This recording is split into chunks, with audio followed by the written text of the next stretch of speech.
Yon, isang mapagpalang araw sa ating lahat. Welcome back again to my YouTube channel, guys. Kung nasan man kayo ngayon, sana sa mabuti kayong kalagayan. Happy breeding, ma'am, sir, kuya, ate, nanay, tatay. Keep safe and God bless sa ating lahat. At kung di pa kayo nakasubscribe sa akin channel, mag-subscribe na kayo, guys. And don't forget to hit the notification bell para lagi kayong updated sa ating mga videos. Pero bago muna tayo mag-start sa ating topic, meron tayong syempre mga pa-shoutout. Yan guys, shoutout muna tayo. Back again. So yun guys, ulihin natin yung inakay natin na Crimino Opa doon. So syempre, bago tayo humawak ng mga inakay o manghuli sa kanila para mag-leg ban, babad muna natin yung kamay natin sa patuka. Kasi hindi natin alam, yung mga parents minsan, nai-stress sila.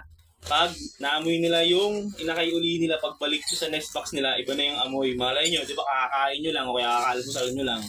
Amoy kape na. So, di ba? So, mas sigurado, siyempre, sa panoodin na sa mga veterano, ibabad nyo muna yung kamay nyo sa patukaan. Masimasin lang niyo yung patuka para mag-amoy patuka lang yung kamay ninyo. Kaya guys, yun lang guys. So ikakat muna natin to. Hindi ko nabibidyohan yung paghuhuli sa kanila. Para at least pagdating nyo dito, huli na sa i-leg ba na lang natin maya. Kaya lang guys, ibabad ko lang to saglit. Para mag-amoy patuka yung kamay natin. Okay na to. Kaya lang guys, mamaya, bigyan natin. Samahan niyo ako. Welcome back! Ayan na guys, kinuha ko na yung mga painakay natin. Ayan na sila. Dalawang Lutino Opa. Yung the rest green. Tapos ito na yung may Crimino Opa. Ayan, text link. I-leg ban na natin sila isa-isa. So ayan sila. Diba? Wow! So marami tayo ngayon i-leg ban. So pag medyo matagal yung pag-leg ban natin, i-pass forward ko na lang para hindi kayo mainip guys. So ito, samahan natin guys paano mag-leg ban. So syempre guys, pag nag-leg ban din kayo, mahalaga yung may logbook kayo para hindi kayo malito kung ano yung pinaglagay nyo na sing-sing, no? So ilagyan na natin ng sing-sing. Unahin na natin yung Crimino Opa na hin. Total nandyan na siya. So one leg na ito, 021 una. Violet yung ring. So huliin na natin si Crimino Opa muna. Kasi ito yung maganda eh. Ayan na guys, so sa mga nagsabi na nag-positive talaga siya, ayan. Napakaganda ng ulo niya guys. Ayan o. Iba talaga siya. Ayan, pati sa buntot, makapansin nyo talagang may pagka-red talaga siya sa buntot. So ayan na. Crimino Opa natin na sexy natin. So itong ginagamit kong leg band guys, 5.52 ito millimeter. Kasi kahit na malaki na yung mga inakay ninyo, pwede nyo pa rin silang ilagay compare dun sa mga 4.5 o kaya 4 millimeter yata yun. So pag lumaki na sila ng ganito, hindi nyo na malalagyan yung ibon ninyo ng leg band. Kaya much better kung pipili kayo ng 5.5 ganito. Kasi tawag dito, kahit busy kayo, busy sa trabaho ninyo, hindi nyo masikaso, kahit sa pagbaba na nila, pwede na yun. So yung pagkakabit naman ng leg band, nasa YouTube na rin yan, i-skip ko lang doon, bibilisan ko na lang dito kasi marami pa sila. No? Yan o. So, nag-i-struggle tayo dito kasi ako lang mag-isa. So, mahirap talaga maglagay ng leg band pag ikaw lang mag-isa. Kasi makulit din yung ibon minsan. So, kailangan nyo kasing ipasok yung tatlong unang daliri nila doon sa leg band. Kasi ititira nyo guys yung pinakamaliit. Ayun yung pinakahuling ipapasok ninyo na nakahiga o baba. So, kung maganda na kalalaki yung ibon, so may struggle talaga kayo. Kaya mamaya, i-timelapse na lang natin to para mabilis. Siyempre, trabaho to.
Guys, kung mapapansin nyo, nasa harap ko, Team Dilaw. Ayan. Ayan yung anak ni Kapos, guys. Ilang kaya ang maglulutino o pala yun dyan, guys, mapapansin nyo. Walaan natin, guys. Paglaki niyan, lahat yan, puro red eye, guys. Yun, no? Thank you, Lord. No? So, tingnan natin kung ilan-ilan yung magiging lutino o pa yan. So, ilegban na natin yan. Sama na natin yan para isang pagod na lang. So, samahan nyo ako para maglegban ulit nung kay, inakay ni Kapos.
Two 2,000 years later. Mga ka-feathers, natapos na rin tayo sa pagliligban ng ating mga painakay. So nakita ninyo sa video, so napakadami nating inakay. So thank you Lord, thank you sa blessings na ibinigay nyo sa aking mini ipiri. Siyempre, di naman lang yung tungkol sa siyempre sa pagkatsaga mo yun, sa katiwala sa ibon mo. So, nandun na lahat yun. So, thank you Lord. Salamat sa mga blessings. So, yun nga guys, no? So, napagod tayo doon maglagay ng leg band kasi sobrang dami nila. Siyempre, wala rin tayong katulong sa paglalagay ng leg band nila. So, yun nga guys, onting tip sa paglalagay ng, ng leg band. May mga tips and tricks dyan sa YouTube channel ng iba na dyan din ako tuto guys paano maglagay ng leg band. Yun lang guys, 5mm yung gamit ko para madaling maipasok. So para hindi rin kahit malaki na or bababa na yung mga inakay ninyo na hindi nyo napansin, malaki na, maalagyan nyo pa rin sila. So di masayang yung leg band na binili ninyo. So yun lang guys, maraming salamat talaga sa pagantabay sa aking YouTube channel. Sa mga sumusuporta pa rin sa akin, sa mga nanonood. Maraming salamat po sa inyo. Kahit once a week lang tayo nakapag-upload ng ating mga bagong video. So yun lang guys, maraming salamat. Don't forget to hit the notification bell, to like, share, and subscribe my YouTube channel. Guys, maraming salamat. Kita ulit tayo sa aking next video. Sana merong natutunan at napasaya ko kayo sa aking unting mini tour dito sa aking ibunan. Yun lang guys, maraming salamat. Ingat kayo palagi. God bless. Happy breeding mga ka-fighters. Maraming salamat. Ingat kayo palagi. And out.